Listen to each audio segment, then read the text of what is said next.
Hello, and welcome back to another episode of Ryan Makes Sense, where we talk about personal finance, investing, and chart analysis. Today, I'm going to reveal to you my dividend portfolio. I'm not a huge proponent of investing in dividend paying companies only because that same cash used could go towards more higher growth companies, which I believe everybody under 50 should be investing in to really grow their money. Just because that same money going into your dividend stocks is not going to grow as much, but it will give you a slight return depending on whatever that dividend yield is. So for just a quick breakdown, a stock that pays a dividend is generally a little bit more safe than, let's say, investing in regular small cap, mid cap stocks, just because the dividend stock is going to be more tightly bound close to the stock price and less volatile. That's what makes that's the appeal of the dividend stock, is that it's not too volatile and it provides you payments. So without further ado, let's look at my dividend portfolio and talk a little bit more about that. All right. So we are looking at M1 Finance. This is retirement 2. This is my 100% dedicated dividend portfolio. Every week I add $50 to my retirement 1 and my retirement 2. The retirement 1 is just 100 stocks that I've picked. It's kind of like my index fund. So I put into that and I put into this. But let's go ahead and look at some high level information here. So if we're looking at all over time, my gain is minus $30 and I'm down 1.59%. And as you can see, as I thumb through these different time frames, we can see this go up and down. So overall down 1.59%, not too bad. What else can I have earned $81.07 in dividends. It looks like I started this February 10th, 2022. And that's correct when I'm messing with this here. So let's go down the list really quick. I guess we can start, let's start at the biggest losers first. So right here, Lumen Technologies, I have them here, Brackham, so the ticker symbols are going to be up here and the name of the company is going to be right there. So I actually chart out all of these stocks. I look at FinViz. I look at trajectories of where these stocks are going. I basically do a bunch of research, and a lot of these are entering, I want to say, stagnant periods, which is fine because they still pay a dividend. But they are going to be coming out to a bullish long-term run within the next 5 years. So not only solidifying my position over a year here, but also building up a core position when the stock is down. One of the big things that people don't like to do is buy when stocks are going down. That's the best time to buy. That's my favorite thing to do, is buy when stocks are going down, especially when they're really good ones. So going down the list, we have Orange SA, B. Riley Financial, New York Community Bank.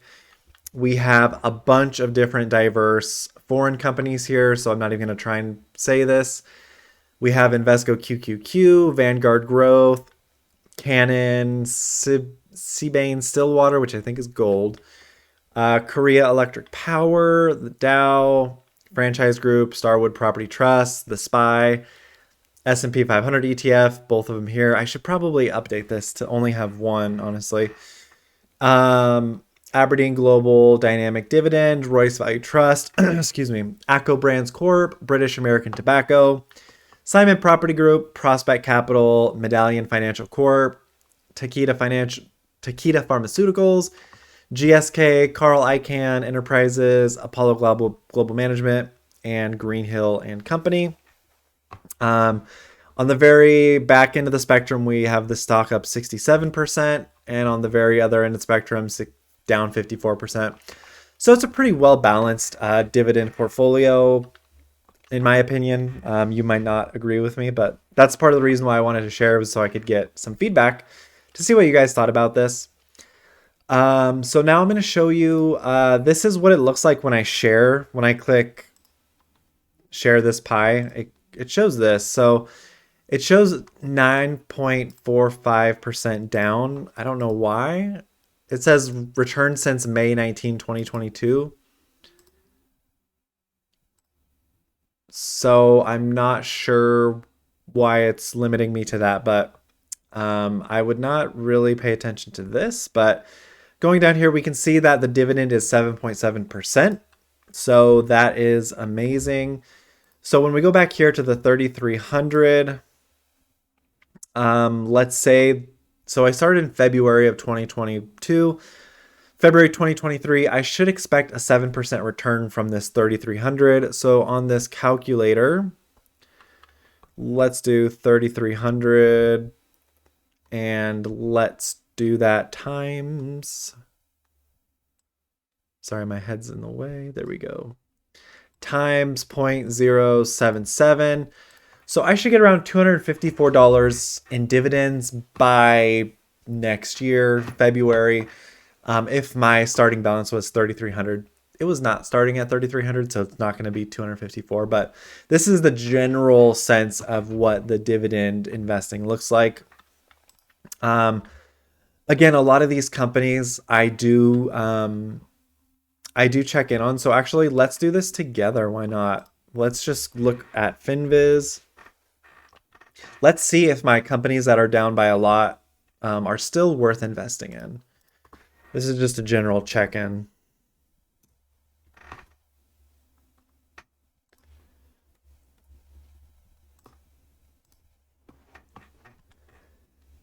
All right, I'm going to move my head.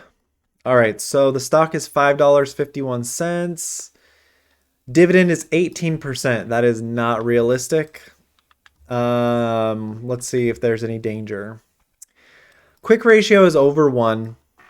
That's very good. That means they have enough cash to settle any debts. I feel good there. Debt to equity. They do have some debts, but it looks like they are paying it off. So debt is 2, but the long-term debt's 1.7. So it looks like it's going down. Gross margins, 56%. I like that.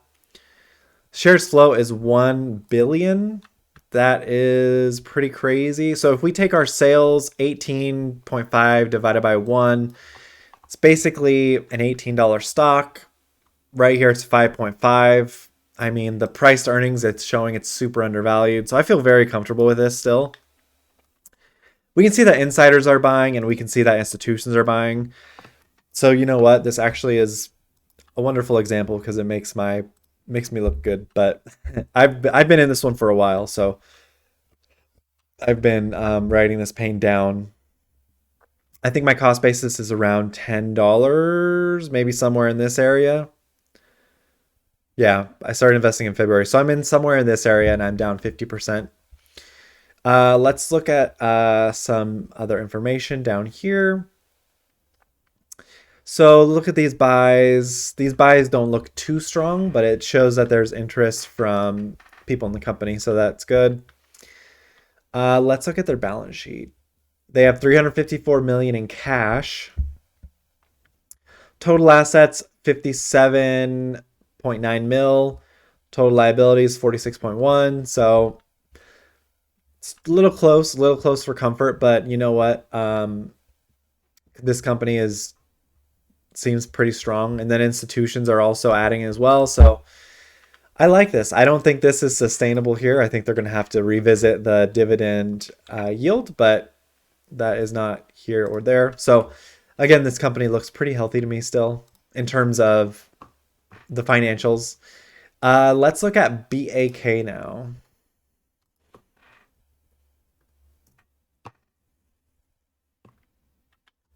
This is a chemical company in Brazil. Okay. 30% dividend. Yep. Okay, so let's just go down here. Quick ratio, not quite a 1. That's a little annoying. Debt, they're slowly paying it off. I mean, they do 19 billion in sales. So I mean, I feel like they could reallocate some more money to that. Earnings per share this year 308%, good. Next year not good. Past 5 years 102%. So that's really good. Gross margin is pretty low in my opinion, but I think that's okay just because again, like I said, dividend paying companies are a little bit more on the stagnant side. So not too bad overall in my opinion. Uh yeah, if we take the 19 billion in sales and divide it by the 101 million shares outstanding, this is way overvalued currently, but next year it might not be overvalued because we're not going to turn a profit potentially. The chart doesn't look too bad. We'll have to see what kind of happens here, but let's just go down and check this out. No insider buys. Again, with foreign companies, this is Brazil. They don't typically show they don't show insider buying on Finviz down here, which is kind of weird. So just taking a look at a high glance, it looks like their revenues are growing. So 2020, they were 58 mil, 2021, 105 mil. 2022, they're at 105 mil, and we still have a whole month. So they might get to 106 mil here. Again, they're paying a little bit more money to acquire this. Net income is quite low compared year over year. So total assets, 92 million. Total liabilities, 84. Again, that's really close. This company is pushing it really close, in my opinion. They have quite a bit of cash. So I think these are in millions. Values in millions. So this might be 3 billion. These might be billions, not millions. So apologies. But yeah, we can see this company's okay. I mean, I'm not in Brazil, so I don't know how this looks, but insiders own 77% of the company, so I like that. So I mean, this is just more of a cyclical play, waiting for this to come back down. Maybe on my Thinkorswim I saw something bigger, but again, just writing this out and seeing where it takes us. But yeah, this is my dividend portfolio. Let me know what you guys think about dividends and if you have some other ones. I do have some non-paying. I shouldn't say non-paying. I have some really low-paying dividends in here to help bolster my overall value of my dividend portfolio, to continue to grow on the asset side and not the dividend side. So like always, thank you guys for hanging out with me. I appreciate it. Let me know your thoughts. Talk to you later. Bye.